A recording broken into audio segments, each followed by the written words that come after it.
All right, it is Monday, time for Powershift your week. Hope everybody had an amazing weekend. I know the summer is up in full swing. I hope you were practicing social distancing as well as not being stuck to all the news channels. And obviously, I want you to update yourself on what's going on. But even the CDC says whether it's the coronavirus or anything else that's you are challenged with. Mental health is important, and over information about the same topic, as we all know, can really wait. So let me get this tag going right here. Let me pin my I've become a master at pinning comments. Let's see. Boom.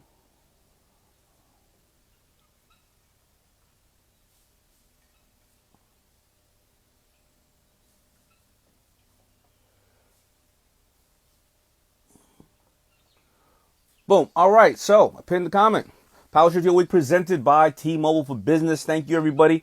As I was opening up, make sure when you're looking at the news and all that kind of stuff, you don't overwhelm yourself because, the cycles, they keep repeating. So if you heard the story once, then you heard it twice and three times. Then after that, by that time, you are allowing it to take control of your weekend and your day. And I want you all to be happy and or productive because we got enough stuff to deal with in our everyday lives before all this other craziness went on. I don't know if you can see in the background. I see my chickens are back there.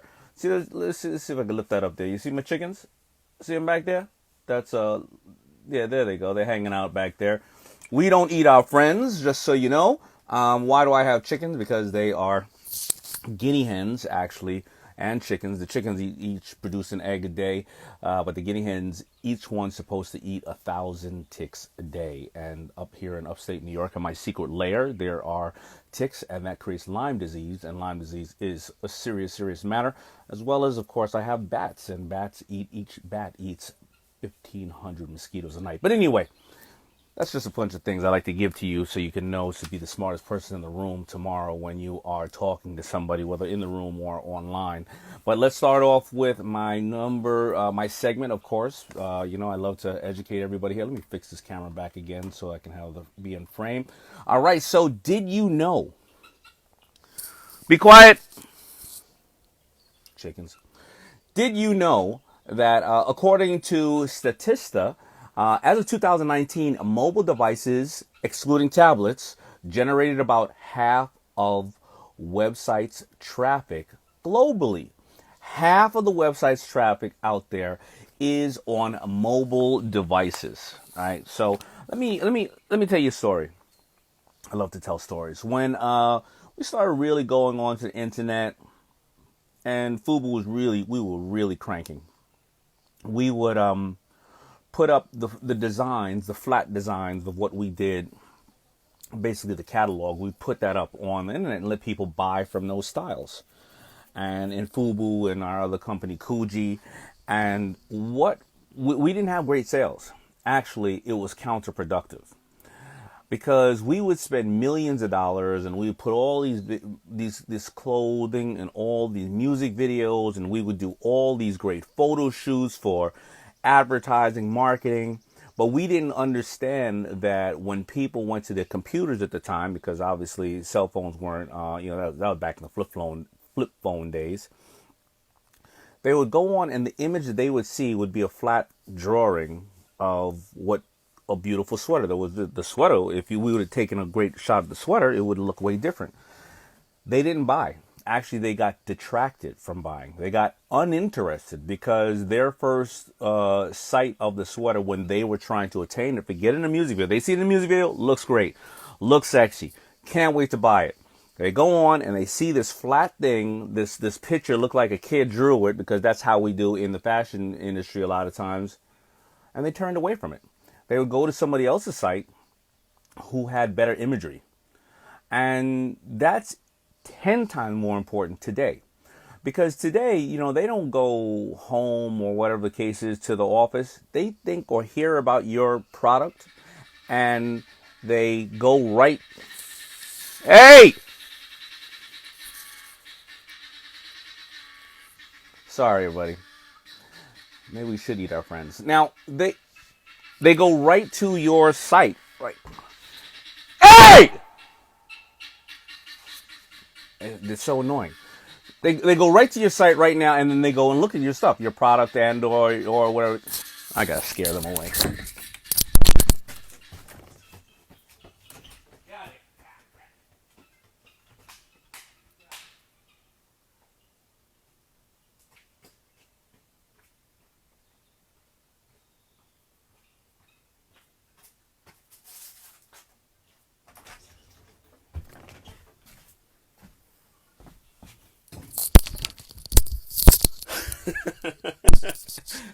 I bet you never expected that one in one of my segments.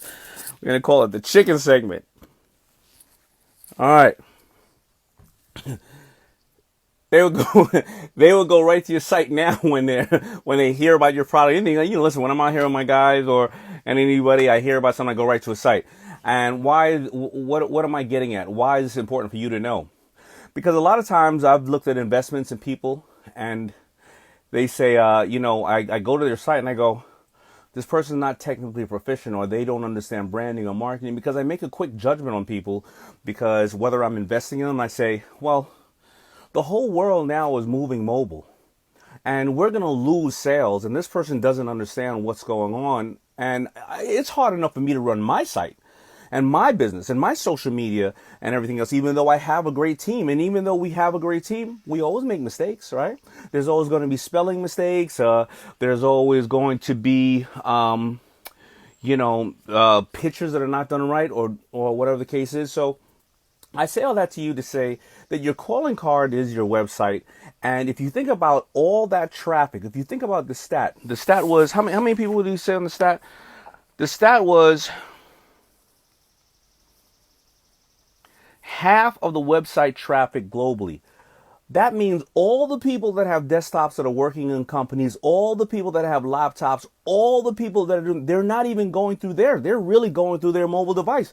So I'm checking into you, who you are personally. I'm checking into your brand, your product. I'm checking into how the product is displayed.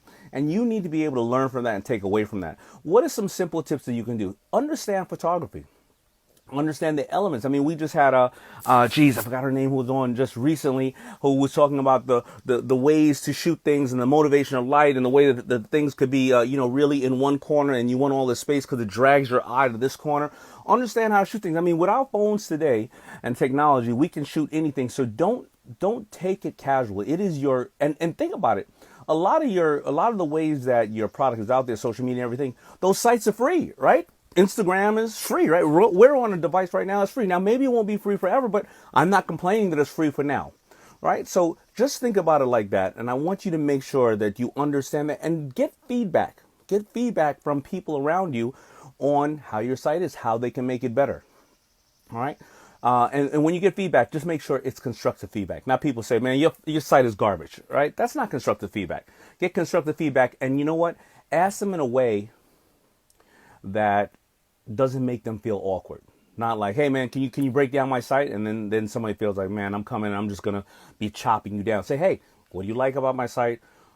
What do you don't like? What can I do better? What have you learned from other people? What do you like about other people's site that you think I can apply to my site?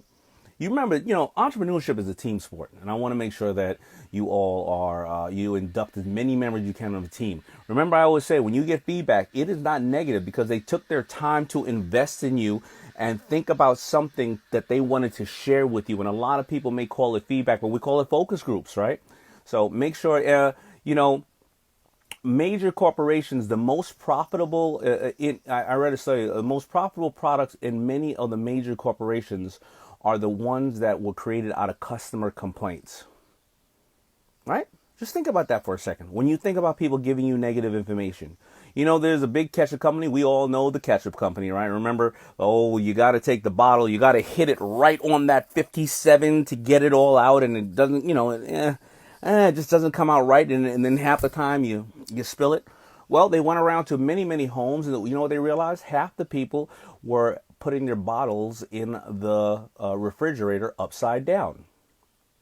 Hence, now, don't you see that their product comes in the bottle almost upside down because the base is wider. The head, which is now the base, is wider. That came out of customer complaints. So I want to make sure that you understand how you can increase your value and how people are finding you, and do not take it as something that is small, because whether it's an investor, well, first of all, everybody that looks at your site is an investor. They're investing all their time, or they're buying one product, or they want to invest in you and put money in you. Make sure you get these things up to speed and you stay on top of it. And if you see that my site is missing something or could be improved elsewhere, tell us as well. I'm always open to opinions. So that is the segment of the call, Did You Know? And make sure that you use that for your vital information to grow your company. All right, segment number 2 is my motivation mix.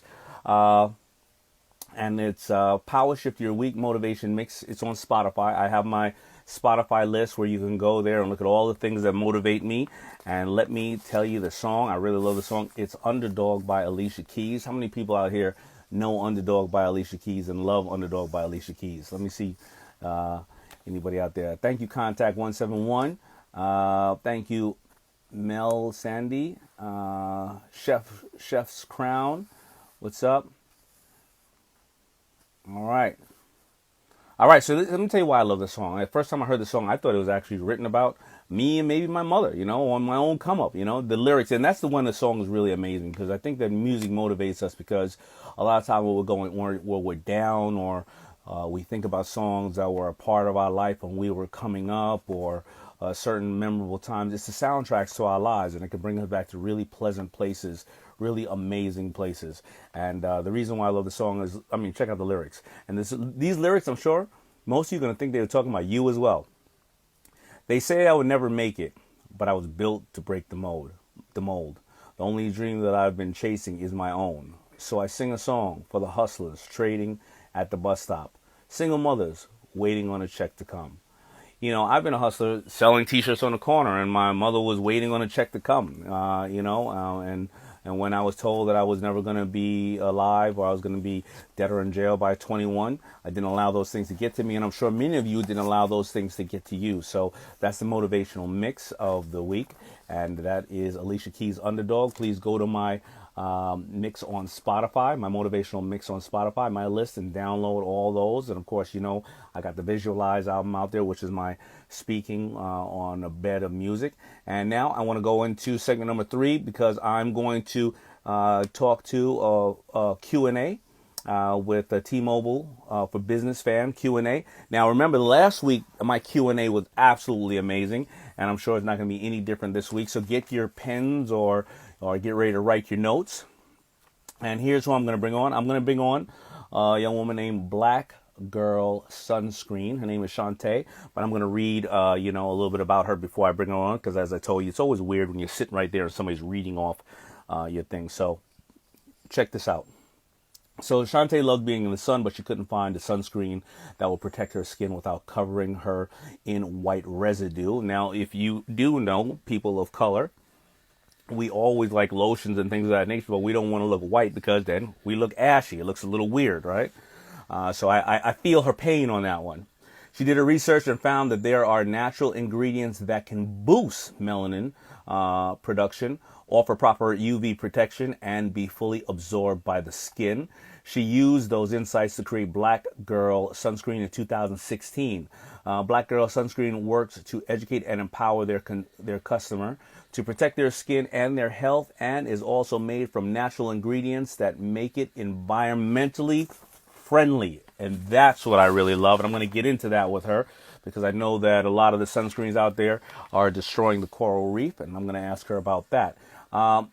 Made a point to build mutually beneficial relationships with members in the Black community. And check this out. Recently launched in 200 Target stores and secured a $1 million investment from a private female funding source. There's so much in those couple of statements right there that we can all look for, right? All right, so let me bring her on right now. I'm going to look for her right now. Let me okay. Boom. and she's right immediately when I love people who are on point. I love people who are on point. Hi, hi, hi, hi. How you doing? I'm great. How are you? I'm really great. I'm really great. Well, What it was is really. Hmm? what was going on with those chickens? They were doing their job. They were overdoing their job. I guess they were like, well, the boss is by the house over here, and we got to clean up as many ticks as we can. But then they started, having their own little party, and they were interrupting my IG live. Oh boy. That was actually funny. So where are you based? Los Angeles. Los Angeles. How you Yeah. doing? Are you safe? Is everything good? Everything's great. I'm pretty consumed, I must be honest. Business is doing really well. There's been a heightened awareness around Black businesses, and we're part of that. So I'm grateful and thankful. Very good, very good. Well, congratulations Yeah, on thank you. your launch, on the target, on your initial funding, on where you are today, as well as people are challenged. But I want to hear a little bit more, about your product and the brand. So why don't you tell me a brief history about it, because I just breezed over it, but tell me the rest of the history on how you got to come up with it and everything. Yeah, I mean, my story is evolving just because I'm starting to realize a lot about myself as an adult. Initially, it was because I couldn't find a sunscreen that rubbed into my complexion. As you can see, I'm a dark-skinned woman.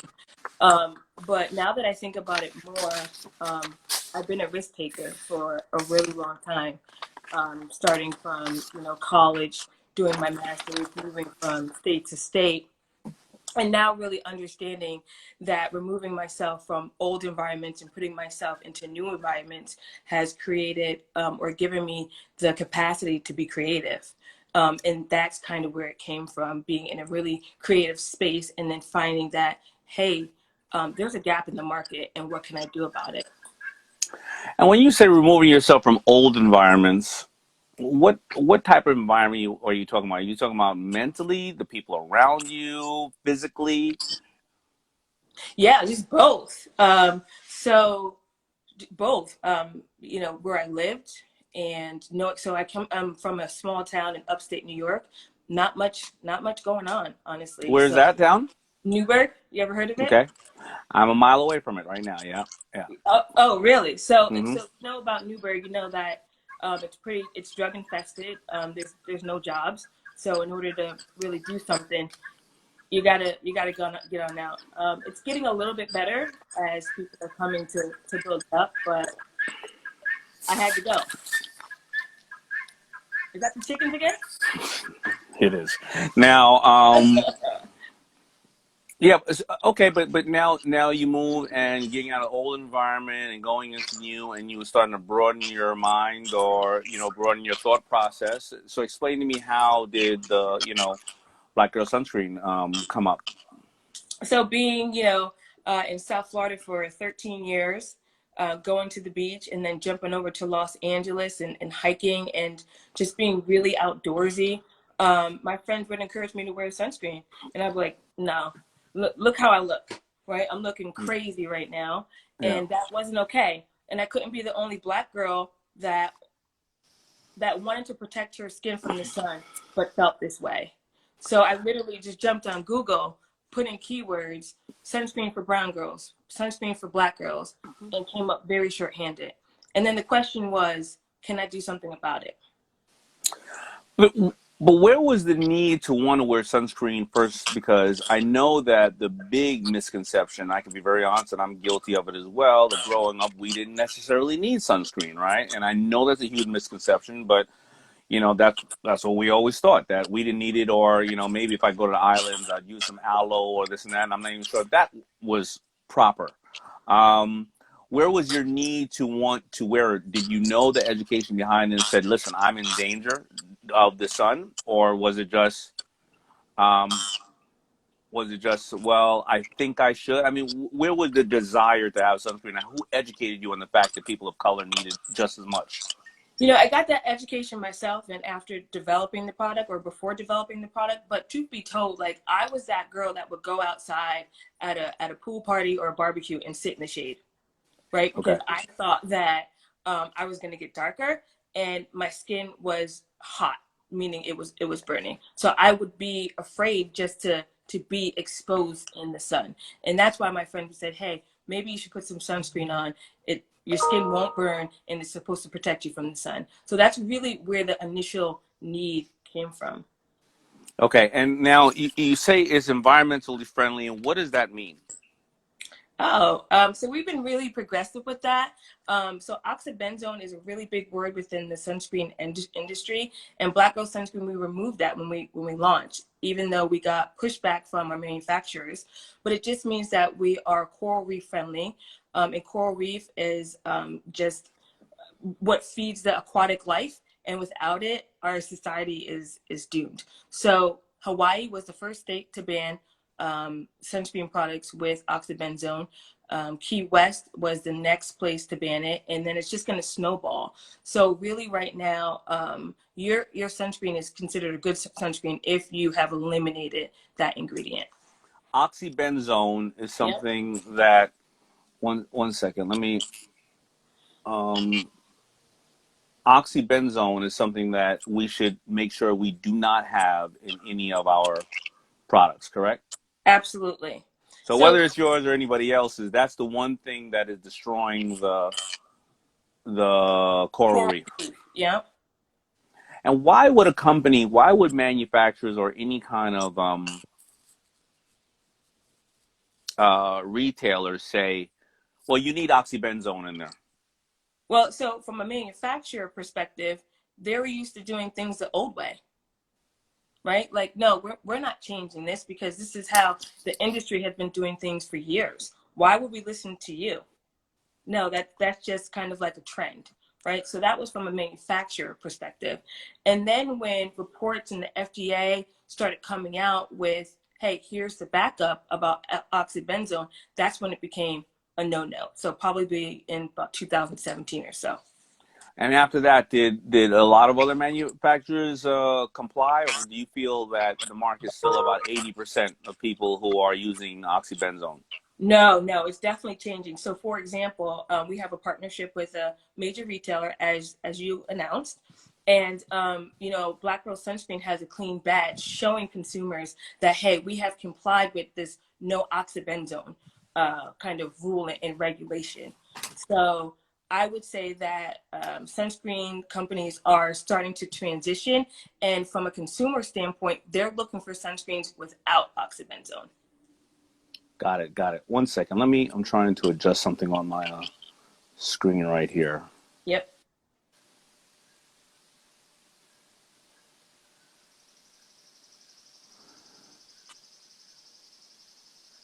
Yeah. There you go. I feel so good. I'm learning so much. When people are saying negative or ignorant things, you can touch them right here, and then you can just remove them from the feed. Did you Oh, know that? no, I didn't know that. I think I saw what you're talking about though. It's amazing though. It's kind of like uh it's kind of like a poison, or it's kind of like a bad person in your company, or a bad manufacturer that wants to, or it's kind of like removing a poison from your sunscreen, your manufacturing.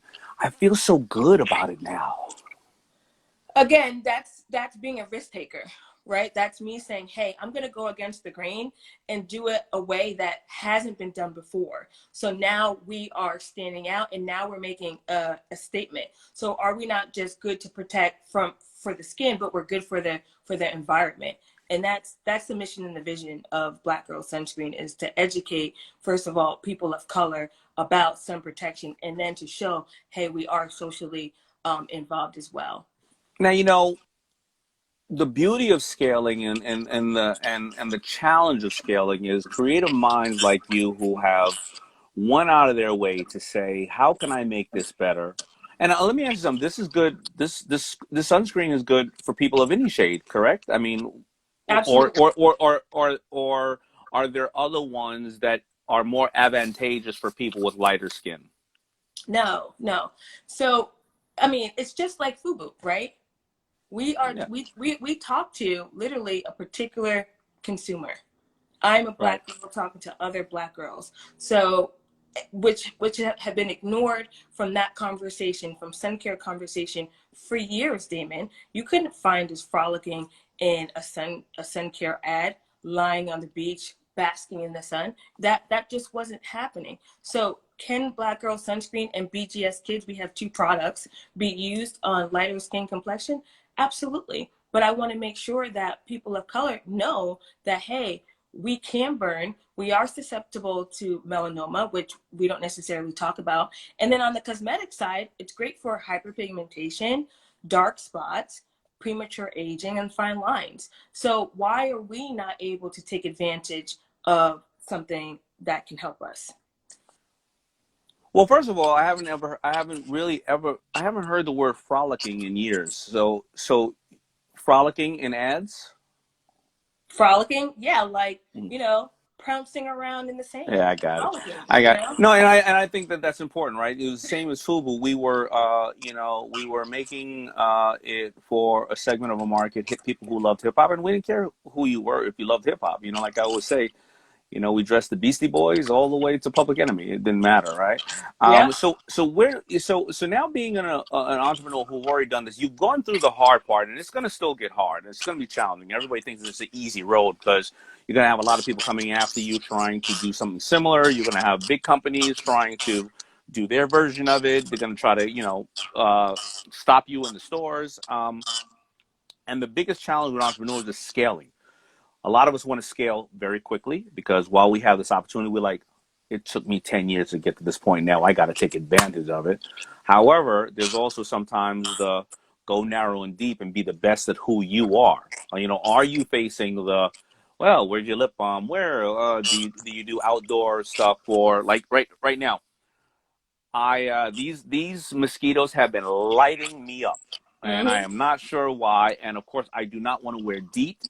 I want to wear all natural stuff. I know that lavender, I know that natural mint oil and lavender oils keep them away. So I'm planting as much lavender as I can. I'm putting oil in. Are you expanding the line? Is that now? Is that in the future? Maybe not. What are you up to now? Yeah, I mean, you mentioned something in the beginning of the question, and that's the pressure to pump products out, right? It's Yeah. like, hey, your signature product, Black Girl Sunscreen, is just hitting, blowing the hinges off the door. Shantae, what else you got? Black Girl Sunscreen, what else you got? And I will say that we are taking our time and we're listening to our consumer to see what they really want and what they need. So currently we have our signature line, which is the SPF 30, and then we have sunscreen for kids, BGS Kids, and that's an SPF 50. So we have two products, and then we have some more coming out. All right. Well, perfect. Yeah. So during this time of scaling, I'm going to let you go in a minute, but I think there's a lot of information for all of the people watching who are, small business operators, and you're going to that point where you're starting to take on the big manufacturers and stuff like that. What would you say was your toughest challenge, getting into the big box stores? Having them believe that we have a great idea with a great product, and to show them that Black Girl Sunscreen can scale and can be not mainstream, but can be sold. It's not going to be taken in a negative way. I would say that was the biggest challenge. So when we launched, I mean, we did great, and it was all because of the support of the community. And without the ladies literally purchasing 3, 4 bottles at a time, we wouldn't be where we are today. And did you get and those ladies purchasing 3, 4 bottles at a time? Was it that you started with a small community who knew you where you were, and you kind of were online or calling them or saying, if you like the product, please go buy it here? I mean, what started those ambassadors to just really, you know, you know, Yeah. um, bring it home for you? Somebody just told So, me I got to adjust my camera. I don't know what's going on here. Let me see. because we see your head, just your head. Yeah. That's Okay. it. Am I better? Yeah, All it's right. good. We launched on Instagram for free, just like you mentioned earlier, right? We took full advantage of that, and I tell everyone, why are you not using your social media to expand your brand, so people can hear your voice? So we launched on social. We did trade shows. We were out in the community, every platform that would give me the chance to talk about Black Girl Sunscreen, I took full advantage of that. You know, I was on the airwaves in South Florida, meaning radio shows and things like that. We just kept it moving. We were never really silent. We Somebody worked. just asked really quick. I'm going to Yeah. interrupt you, but somebody asked a great question. Can pregnant women use it? Yes. So there's certain ingredients within the sunscreen that say pregnant women shouldn't wear sunscreen at all, not just Black Girl Sunscreen. Okay. Yeah. So yes, they can use it, or no, they cannot use it. I would say refer to a doctor. Refer to a doctor. Dermatologist. Yes, All right. absolutely. That's what Good. I would So, say. so let me ask you, do you have any questions for me? Because I've been asking questions of you. I find it fascinating what you're doing, and I wanted everybody to know as much as you were doing. And I didn't want you to have to sit there and brag about yourself. So I got a lot of the good information out, and I think it's amazing. Is there anything that you have, any questions you have for me? Yeah, I have a ton of questions. So you started off talking about FUBU today, and I mean, you've made such a great impact on the culture in terms of the acronym FUBU, and I know you know that, right? Because literally Sure. people see Black Girl Sunscreen as for us, by us. So can you talk to me and tell me what was your headspace as an entrepreneur versus a creative during that time? My husband as an entrepreneur, during, other than a creative. I'm trying to understand that question. The business mindset that I had Yep. against the just the feel of, hey, I have something and I just want to share it with the world. Right. The business mindset was pretty simple. It was, can my partners and I, Keith, Carl, and Jay, can we make enough product to maybe get up to a point where we own our own store? And then we realized, wait a minute, why should we own our own store? Because we have a lot of different challenges there. Why don't we use other people's stores? And then so we had a small amount of stores that we would go in, and we would get the product over to them. And then we said maybe we could do a store within a store, because whenever I went into Macy's or one of those places, I saw the big Timberland section. I saw these beautiful sections.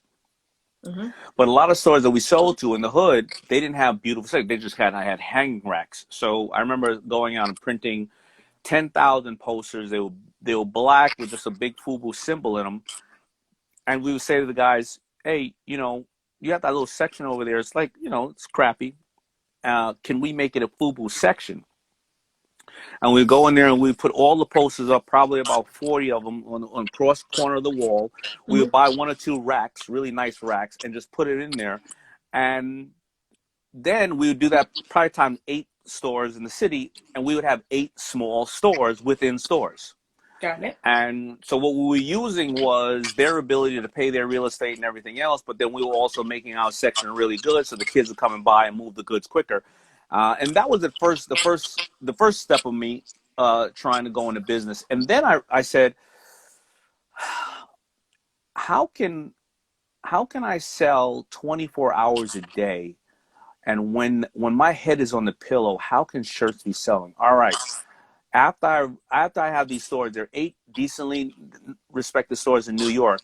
We took pictures and videos of them, and we mailed them out to stores all across the country. And we said, this is New York, the home of hip hop, where everybody's from. And this is our section. These are our stores that we're selling in. Why aren't you looking like New York, the home of hip hop? At that time, it was all the other stores wanted to be them. Okay. And that's how we started to expand there. But I would run into a lot of roadblocks, because that's the one part about kind of like the designing and kind of the distribution. But then I didn't know too much about financing. So then I had to say to myself, how do I learn about financing? And I was almost bankrupt everybody knows the great story of me mortgaging my house. But I was 2 months.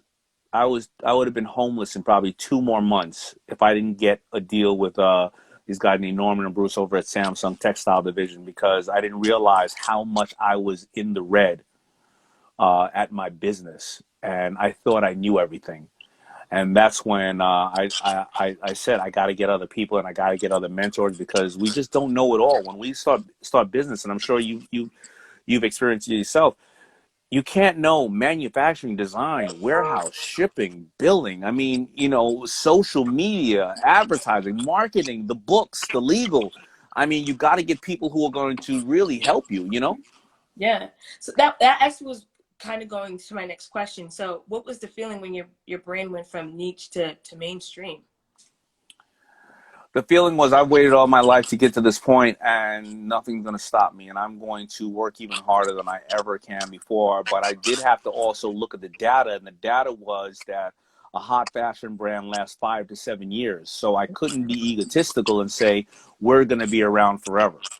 And I had to say to myself, at the end of the day, don't fall too much in love with your brand where you're not willing to make certain decisions or bring certain things on. And again, I had other mentors, Norman and Bruce, who said, listen, the reality is you're a great marketer, and why don't we, when FUBU starts to slow down, before it starts to slow down, why don't we look at acquiring other brands? Because the real beauty of what we have is you're a great marketer and distributor.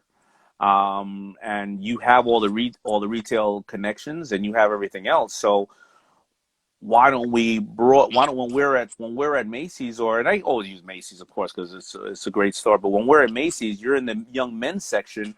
But why don't we find a brand to acquire that we could take up more real estate in the ladies section? Why don't we find a brand we could take up more real estate in the kids or in the lotions or the bedding department? Yeah. Because now you're dealing with the same buyer. You can, instead of saying I have one thing, you can say I have 5 things, and that buyer now does not have to go to 5 different people for the 5 things, and you just save everybody time.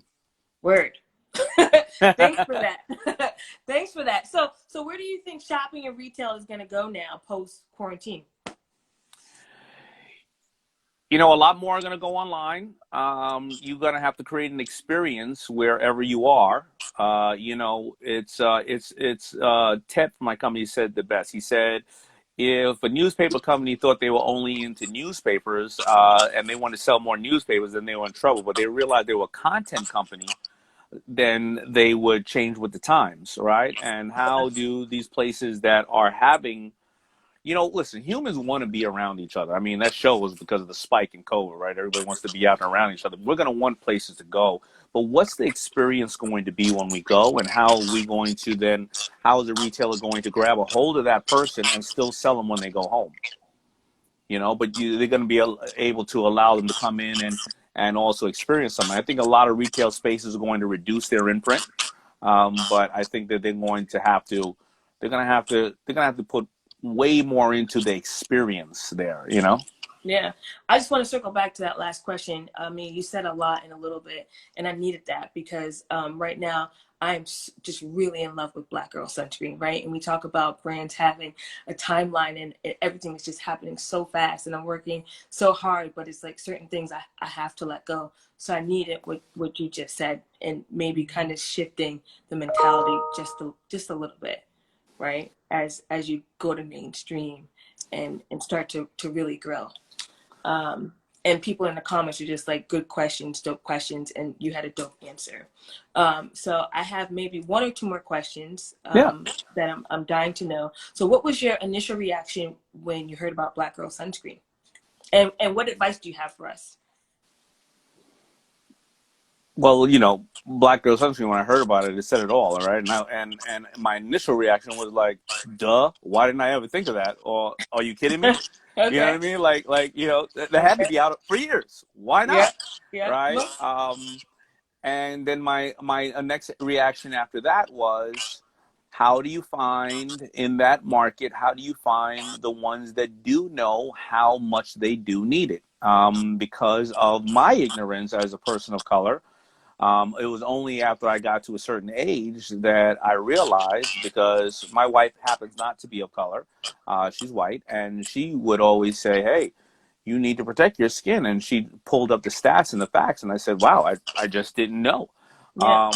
But I also have the same feeling too. I mean, listen, my baby, she's light, but we smack so much white stuff on her. I mean, she just running around and she's just looking Oh, crazy, So, we have I something for her. yeah, no, I know now, but she's just looking crazy. But at least the only time that I like the fact that she has all that white crap all over her is you never gotta say, hey, did your son screen the baby? Because you know that she's walking around looking crazy, but she's a baby, you know. So Yeah, yeah.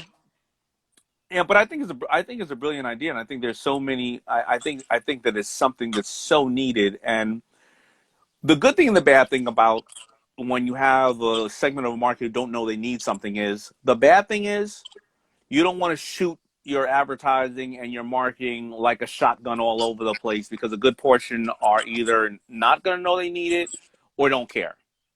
That's the challenge because you don't want to share, you don't want to spend too much money doing that. But the ones that do know they need it buy the 2 bottles, the 4 bottles, the 10 bottles. They become your best and biggest ambassador ever because they go out to the world and say, are you crazy? They love to tell. It's almost like telling somebody a secret and saying, don't tell nobody. They're going to tell everybody. And they're the ones that are going to be out there with people of all colors and say, are you kidding me? You need this so bad right now. And they are going to tell them every time they see them, and they're going to be your best ambassadors. And you got to just make sure that you support them and you give them as much feedback as possible. And no matter how big your brand ever gets, you remember that first 100 or 200 people that supported you to death.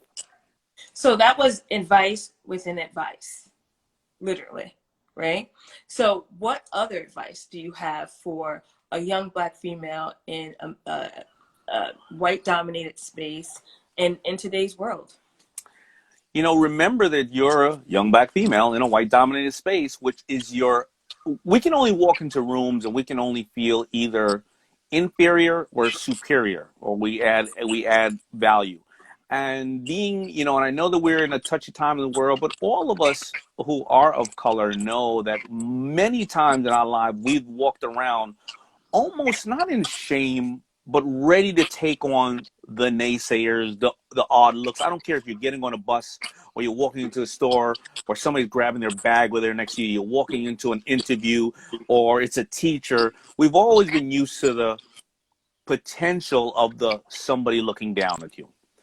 Or you walk in the room and you say, if I didn't have any value, there wouldn't be no reason for me to be here. And by the way, because of my insight, we're all going to make a whole lot of money.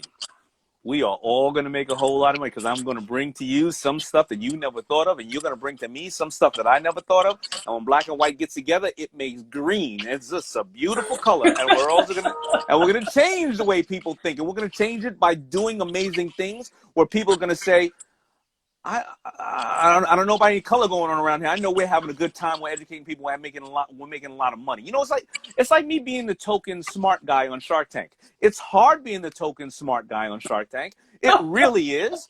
But I overprovide. And then when you look at Shark Tank, you don't see that. You see just a really token smart guy. Wait. So speaking of Shark Tank, what's going on with diversification? Like, what's it like being the token? You know, we had Charles Barkley on, we had Troy Carter on. You know, we need, you know, what we're looking for on Shark Tank, and I know because we always the sharks ask the other. We go out to try to get other sharks as well, right? Mm-hmm. You have to look at it like this. There are a lot of successful people of color in business, but Shark Tank doesn't want anybody they were brought up in a corporation, right? Because they were working underneath somebody else's tool. They want self-made men and women. Okay. Right. So we are looking, and you know, we're looking for I've seen them interview Asian females, African American females, and various other things. They try to bust down the diversity as much as they can, but they keep addressing it. I mean, Shark Tank is a true diversified show. I mean, if you look at it, season 1, 2, and 3, I think there was only one. There was Barbara on the panel, right? Yep. But enough women wrote in and said, that's not diversifying enough. That doesn't look like America's boardroom. So they put, instead of Barbara on one panel and Lori on one panel, they always made sure there was 2 women on one panel and 3 males, right? Because they only have 5 seats. Yep. Now we only have 20-something episodes. So now how many are going to be 2 females and 3 males? Okay, 2 females and 1 male needs to be African American, or 2, because you got to think about it. America has grown up with the same five sharks. So even if we bring guest sharks in, sometimes America goes, I don't want to see the guest sharks. I know how Yeah. these other ones are. And I want. So it's really like, how many pieces can we put in the puzzle here? You know what I mean? So I don't know if I answered it, but I tried to give you as much as I can. But I know that there's always an effort to bring people of color, and I hope that one day maybe it's you and me sitting on the panel against each other, and we can kick Kevin off. I love your thinking. You know what? The manifestation. I'll take it. I'll All take right. it. So I got my last question is a pretty heavy one, but I wanted to ask you, as a man, how are you taking care of your skin as a human? You know, my mother gave me really great skin for my birthday, and it's really worked out quite well. And Yeah. I generally have no problems with my skin at all that I know about. Um, I So just I so are you using like a 9-in-1? So like you're washing your hair with the same soap that you use for your body? Like what are you doing? Do you put on a moisturizer? Do you cleanse? Like, is there a 2-step, one yeah, step? I'm old school. I'm old school. I'm old school. I'm old school. I'm the one that the one bar of soap that's in the house that Grandpa wipes his crack with, and then you rub your face with, and all that kind of Yeah. stuff. I just Yeah. got past that a couple of years ago. Okay. Okay. Um, I don't know. I you know, yeah, word. So yeah, that's just how it Okay. goes. You know what I'm saying? Yeah, and I asked that question because this is a real thing, right? Men are typically getting, advice or skincare from their spouse or their mom or their sister, and it's hard to kind of crack that behavior. So that's why I asked you that. My last question is a little heavy. There's so much happening with Black Lives Matter. As a Black man and the influence that you have, what are some of the things that you're doing? Well, I've done something for so many years. I've been a part of so many organizations, Nifty Network for Teaching Entrepreneurship. I've gone to prisons and spoke to men of color. I am part of my brother's keeper, various different organizations. There's a blog right now on Daymond.com that highlights actions people can take towards these injustices and things of this nature. I mentor as many as I can. So there's just so I've been doing a lot. Also, I've been a member of I've helped with a company called Hip Hop Against Violence in New York City. Um, so I've been part of a lot of different organizations. I'm just right now giving 100 FUBU suits to kids who are going to go into the work field. Also giving computers and various other things. So Do you feel pressured? of course I feel pressure, but not in a weird way. If you really think about it, when I first started FUBU, I remember one of the times when I realized it was more than just a movement for young men and women who loved hip hop. I remember a woman came up to me with tears in her eyes and said to me, I realized I can own my own business after I see you four young men who are doing it. She wanted to own, I think it was a, a bakery. And she was tears in her eyes. She said, I never thought I could own my own business. And maybe I want to be the next Sara Lee or whoever the case is, or Duncan Hines.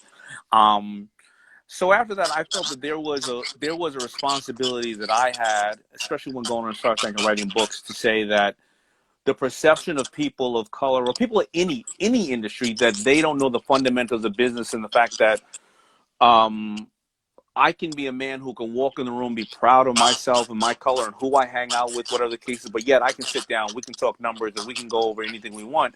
I think that was more powerful than the yo, everybody keep it real and all that stuff. Because like right now, you're very elegant, you're very articulate, and I'm not. And if other people say that to us, we take it a certain way. But you're very poised, right? You can walk into any room and have a great conversation. And a lot of people, prior to maybe social media and a lot of other ways where we can control our narrative, a lot of people just didn't think that we can do that. Hmm. And I don't understand why, right? So I think that a lot of times it was by setting an example. Unfortunately, the name right now that I'm going to say is going to be very touchy, but you know, when Bill Cosby came out with obviously the Cosby Family, and you saw that Theo wasn't on crack, Yeah. Theo, didn't get shot, and there could be a doctor and a lawyer in a home, and they, on whenever nights they decide to sing and party, they were just a family. And I love saying it. We all have way more in common than we do apart. And when people see me, I think they respect the fact that they can have that conversation with me and say, what can I do more for the plight that's going on now? I didn't know any better. I thought I was doing enough, but holy crap. You know what I mean? And they feel comfortable. And I think that that's one of my gifts, is the ability to be able to have that conversation with leaders and say, yes, you can do more. Yes, I can do more. Yes, we all can do more, Yeah.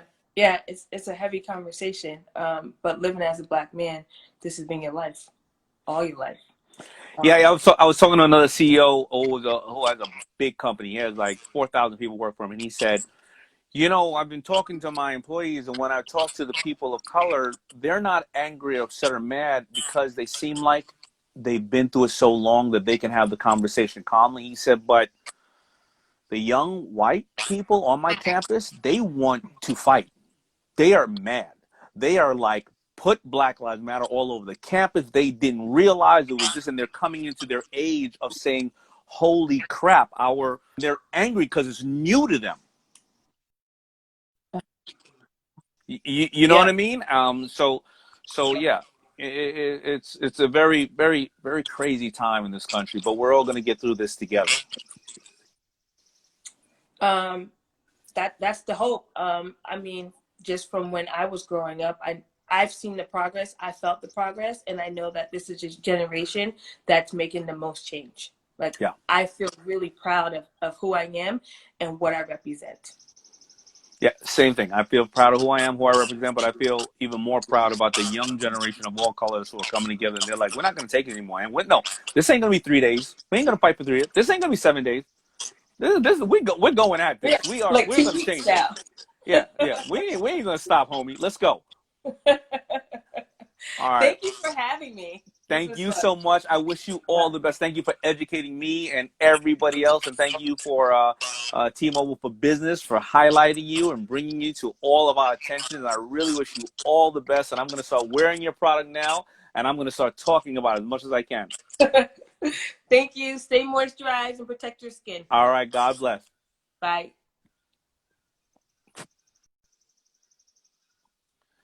Absolutely amazing conversation. Absolutely amazing woman. Thank you so much for being there and educating people, yet as well as challenging me. And now it's time for me to challenge you. And that's going to go back to what I was talking about earlier about the stat that I talked about, how many people on mobile devices go to your site. But here's what I want you to do. Challenge of the week. Ask 2 to 3 family members, and your family members or friends, because a lot of times we can't help who our family is, but we can definitely pick our friends and ask them to critique your site, your social media page, everything that you have. And listen to them, though. And remember to ask them to critique it in a good way, and make sure you don't make them feel awkward. Make sure that if they say, well, it's just crap, make sure you know who you're talking to as well. Look at some as people who are technically professional, who are like, yo, I do this on my site and you should do this. And then look at other people who are looking at it purely as a consumer. Hey, I go on there, I don't like some of your pictures, or I think some of your pictures could be better, or I think some of the copy could be better. Remember, on your site needs to be what's in it for the person who is watching, not you. You can't be on there going, me, buy from me, love me, I did this, look at me, ha ha, look at. It needs to be about the person that is watching you and what's in it for them. I'll give you a funny stat or something that reminded me of. They said that when they put up, when they put up iPads and things of that nature, technology at makeup counters, the makeup is 3 times more likely to sell because they refer other people. The same as you do when you listen to your song, you see other people that bought. So when you see the makeup counter and you see those iPads and they did a test, when it says, well, people who bought this shade bought this eyeliner or this or this or this or that. Now, why is the fact incredible? Because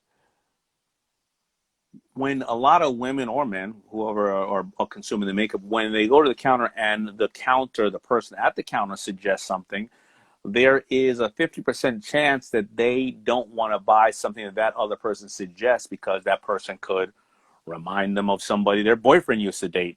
They just don't think that person is attractive enough. They think that person is selling too hard. They think that person ignored them. But technology, in some way or another, they don't think for some reason somebody was programming it saying, if you buy this, you should buy this, you should buy this, but they take the face out of it. And why do I say that against this fact that I'm saying? Because when people feel like you're pushing them or buying or selling to them or pushing too much to them, they feel like, wait a minute, why? What's up? What's up? But when you are giving to people and you're giving them information all the time on your site and all the ways that they can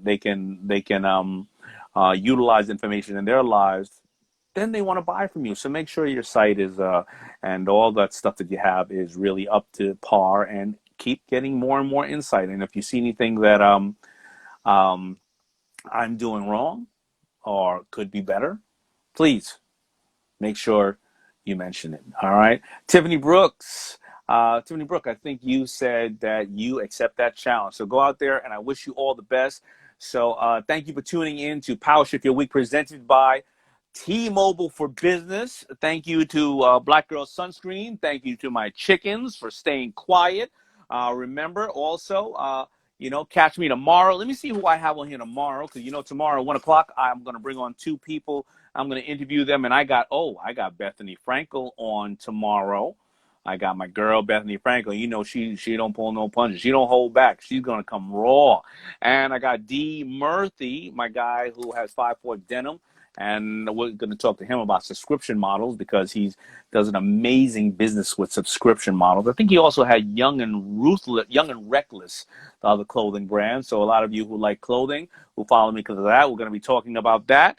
And that's pretty much it. So remember, I'm going to see you next week at 1 o'clock for my Powershift Your Week, presented by T-Mobile for Business. And, if you want to get any other kind of resources, you can go to tmobile.com/business for additional resources that can help you hit your goals, and use the hashtag Powershift Your Week and tag me, the Shark Daymond John. And you can always email me at Daymond@daymondjohn.com. God bless you all. All the best. Peace.